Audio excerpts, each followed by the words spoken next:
Welcome to another video of BioPandit. In this video, we are discussing about data types in Python programming language. So what are the data types mean? Let's give you an example.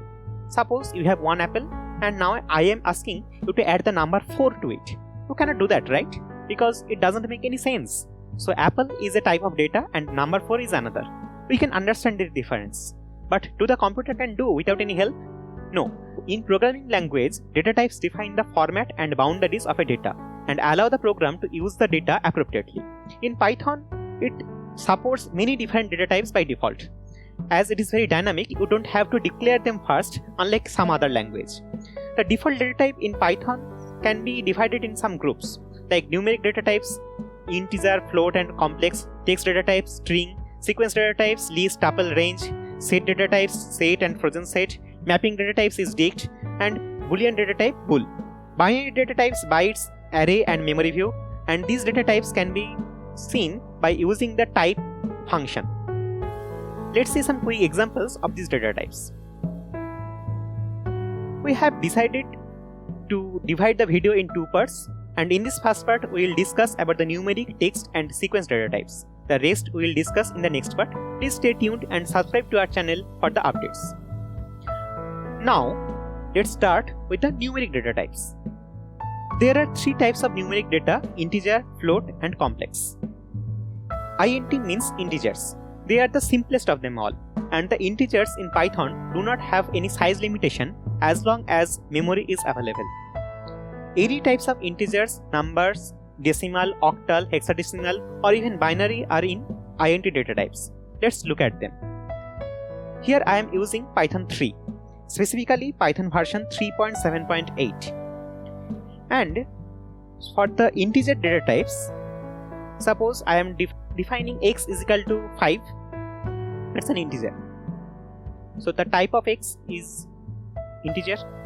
And now suppose I want to do some numerical calculation, addition, multiplication or subtraction does not change the data type as long as both the parts both the numbers are integer. So you can multiply 99 with the y and it will still be an integer. But in Python 3 the division doesn't work that way. The division in Python 3 always produce a floating point number, and as I said, there is no limitation in the Python integer how long it can be. It can be huge, like this.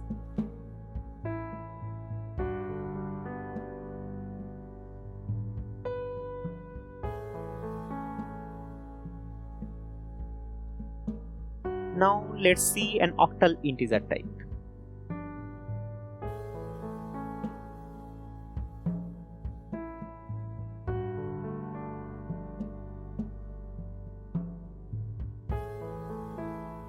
Now define a hexadecimal type of integer.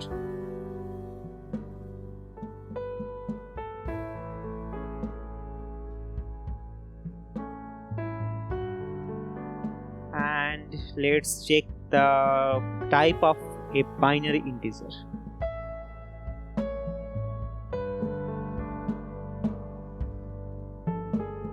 Yes. So next, the floating point numbers or float. The floating point numbers in Python have a precision up to 15 decimal places. Some examples can be 2.0, 222.34567889, and this division, what I have just said, is always produce the floating point number in Python 3. To know more about those Python 2 and 3 difference, check our videos about the same.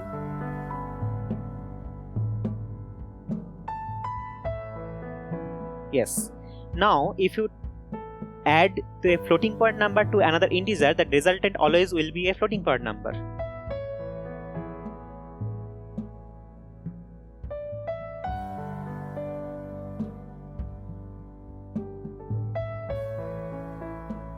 Here.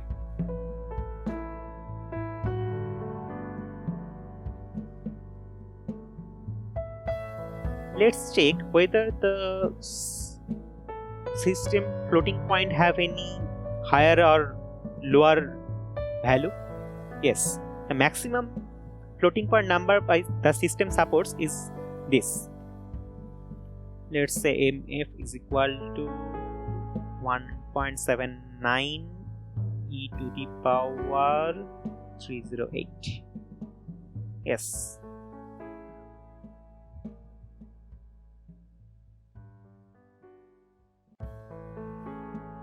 Yes. Now, yeah, let's see. This z is equal to more than 1.79 and it is still a floating point number, but its value is infinite. Now for the minimum, the maximum, the smallest number it can support as a floating point number not being 0 is this. Anything lower than this value will be equal to 0 for the Python. So that's it. Yes.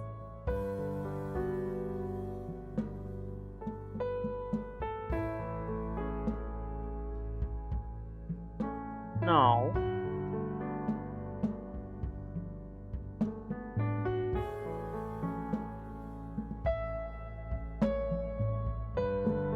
let's check about the precision.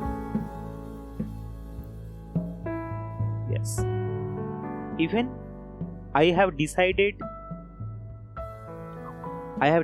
the number as a long float, but it always summed up to 15 to 16 decimal points.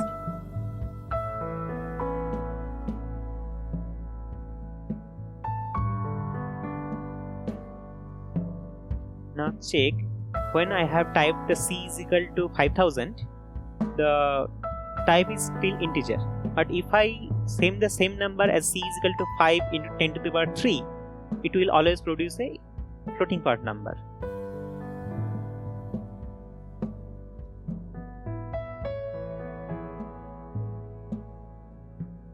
So next we are going for the complex numbers, third numeric types. The complex numbers are specified as real part plus an imaginary part, and the imaginary part will be defined by using the subscript j or capital J. Suppose we have a floating complex number c plus 1.6j, and now check whether its real part and imaginary part are different or not. So c dot real will show its real part. It is a floating point number, and the same with the imaginary part, c dot imag. It is also another floating point number. Now you don't have to have a real part of a complex number, and you can also get a complex number. Now you can also get the conjugate. Oh, sorry, my mistake. Yeah, you can get the conjugate of a number, and now the third data type is string, text data type. The text or the str or string is a sequence of character data enclosed within a single quote or double quotes. The examples can be like this: a string within a single quote and a string within a double quote. You can also write a multi-line string using the triple quotes. The string is immutable in Python. Like, you cannot mutate its particular point in a string. And in the Python 2, the string normally encoded by the ASCII characters, but Python 3, the strings are always in Unicode.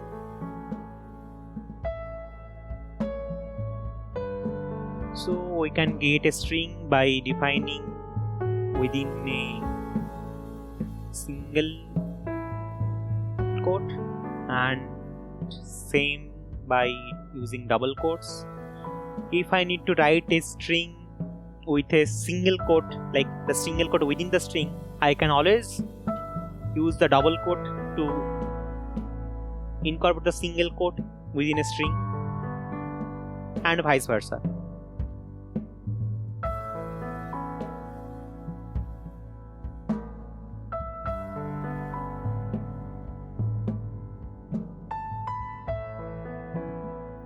So for a multi-line string, I can write start with triple quote, then write multiple lines, and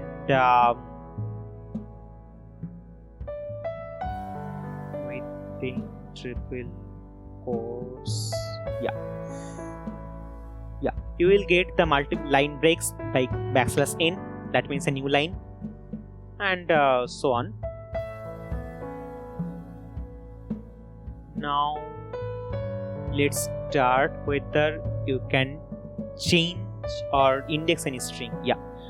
The indexing in Python always starts with 0, so the 1 means the second character and 0 means the first character.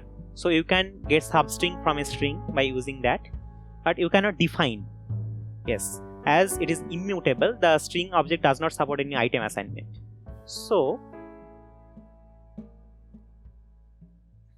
yes, for detailed operations of the string and what you can do, you can subscribe to our channel for further videos. And next, the sequence data types: the list, tuple, and range. The list is an ordered, mutable, dynamic array.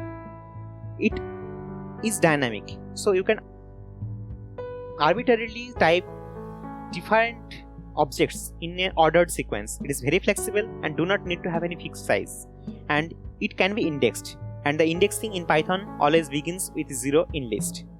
Some example is a list. It can hold anything within a square bracket. So suppose AL is 0 to 5j, like a complex number, a floating point number, add some string. Yes,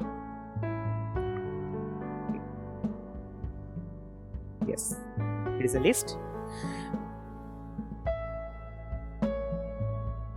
Now if I want to check, L0 will be the first character, first element of the list. L1 will be the second element of the list. I can get the length of a list by using the len function.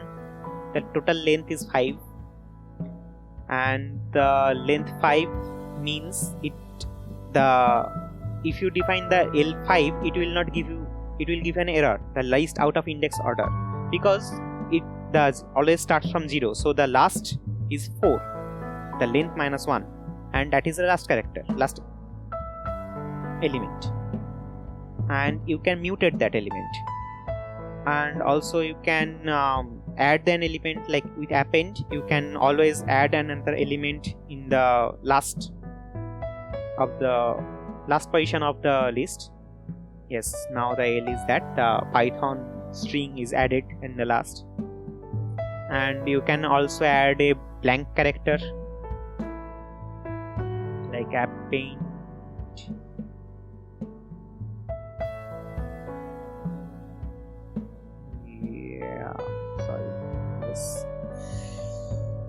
Yes, there is a blank character. Now I want to change that character. Yes, I can do that also. So let's change. It's a 7th position. So L6 is equal to, suppose, A, B, C. Yes.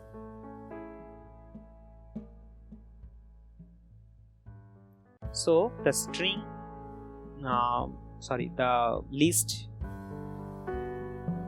all the characters have their own type, but any types of character can be in a list type.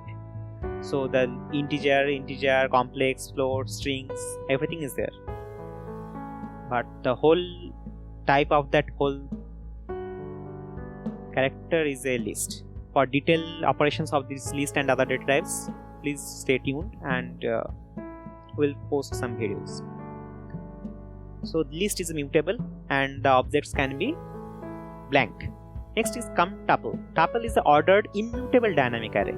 Similarly, like list, it can hold any type of data, but it has a size limit once it is defined. You cannot change that. And the indexing, similarly like list, begins with 0. A tuple is defined within a parenthesis. You can add any type of data within a parenthesis to make a tuple, but as long as you complete the tuple, it do not have any size limitation before completing it. after defining it, you cannot add or change the length. Yes, you can add a list within a tuple.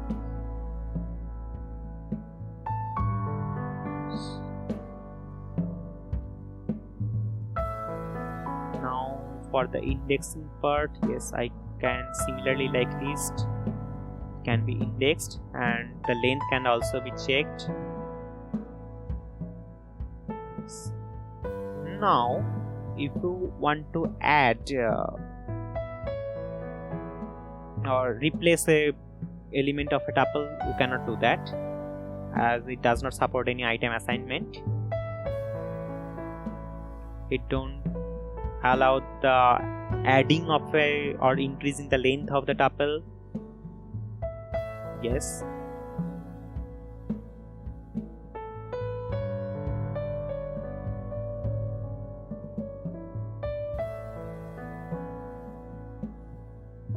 Yes, so this tuple element is itself mutable, so it can be subscript, and this mutable element of a tuple can be changed.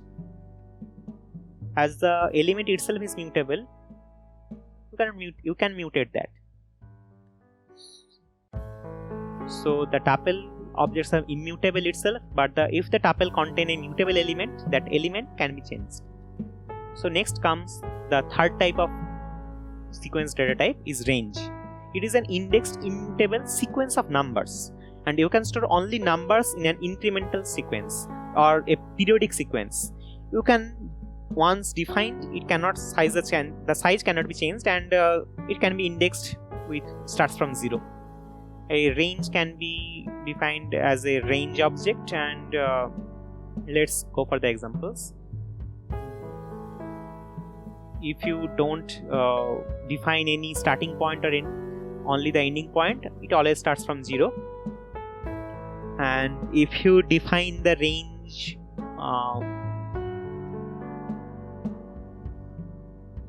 if you want to print the range object, you can print it.